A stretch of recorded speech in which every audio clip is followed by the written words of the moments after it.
խոսեցիք սուբվենցիոն ծրագրերի մասին, իմ հարցը վերաբերում է սուբվենցիոն ծրագրերին, դուք որպես համայնքի ղեկավարի տեղակալ ոնց եք գնահատում կառավարության աշխատանքը միտված համայնքներին սուբվենցիոն ծրագրերի միջոցով 1-ից 10 բառանոց համակարգով խնդրեմ նշեք եւ դուք ասում եք որ ընդլայնման կարիք ունի սուբվենցիոն ծրագրերը, քանի որ ասում եք որ միայն ասֆալտապատման աշխատանքներ են կատարվում, եթե չեմ սխալվում, դες նշեցիք, բայց այդպես չէ իհարկե։ Դուք որպես փոխքաղաքապետ ինչ ընդլայնման տարբերակներ եք առաջարկել սուբվենցիոն ծրագրերի միջոցով։ Եթե իմ աշխատանքային փորձառության մասին եք ասում, ինչ ընդլայնման ծրագրեր, գամ մի քիչ ավելի նախապատմությունից, սուբվենցիոն ծրագրերի արդյունավետության մասին։ Երբ որ 2015-16 թվականներին Հայաստանում ներդրվեց համայնքների խոշորացման գործընթացը, սա լավագույն տարբերակներից մեկն էր, որպեսզի համայնքները ունենային ֆինանսական հնարավորություններ եւ այդ տարիների լավագույն լուծումներից մեկը համայնքների տնտեսական զարգացման, դա սուբվենցիոն ծրագրերի մեխանիզմն էր։ Եվ երբ որ համայնքները սկսեցին ավելի ակտիվ աշխատել, դա նշանակում է, որ իրենք ունեին ֆինանսական միջոցներ, որովհետեւ Սուբվենցիոն ծրագրերի նախաձեռնողը նախ եւ առաջ համայնքն է հանրային քննարկումներ իրականացնում, առաջնահերթությունները որոշում եւ հետո ներկայացնում է գործընթացը համայնքների որպես նկատի ունեմ մոդել համայնքների տնտեսության զարգացման համար ինքը արդյունավետ է։ Ինչ վերաբերում է, ես չասացի միայն ասֆալտապատում, ես ասացի նաեւ այլ ենթակառուցվածքներ, բայց այո, ոլորտը սահմանափակ հնարավորություններ է տալիս համայնքին, օրինակ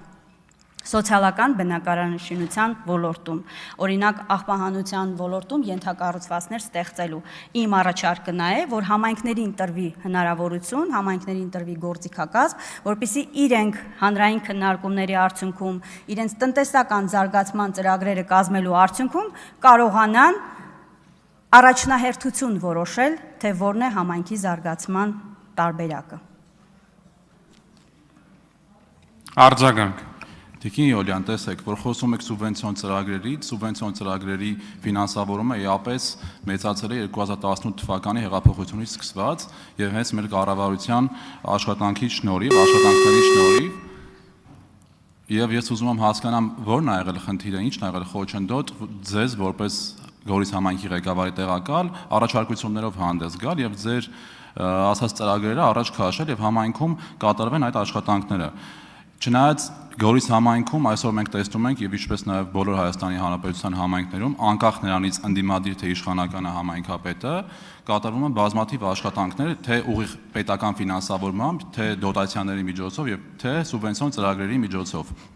Դուք հանձնաժողովի նախագահ դառնալու դեպքում ո՞նց եք պատկերացնում ձեր աշխատանքը Հայաստանի Հանրապետության բոլոր համայնքների եւ կառավարության հետ այդ սինխրոնությունը դուք կարողանալու եք պահել թե ոչ եւ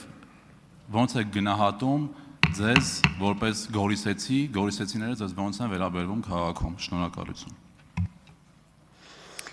Ես ինձ խոսքում նշեցի, որ 15-16 թվականներին, եթե չեմ սխալվում, հենց 16 թվականին առաջին պիլոտային գործընթացը, երբ որ համայնքների խոշորացման տեղի է ունեցել, սա հնարավորություն է տվել համայնքներին ունենալ առանձին ֆինանսական հնարավորություններ եւ մասնակցել, որտեղ ինչպես մի քիչ առաջ իմ խոսքում ասացի, սուբվենցիոն ծրագրերի նախաձեռնությունը նախ եւ առաջ համայնքինն է։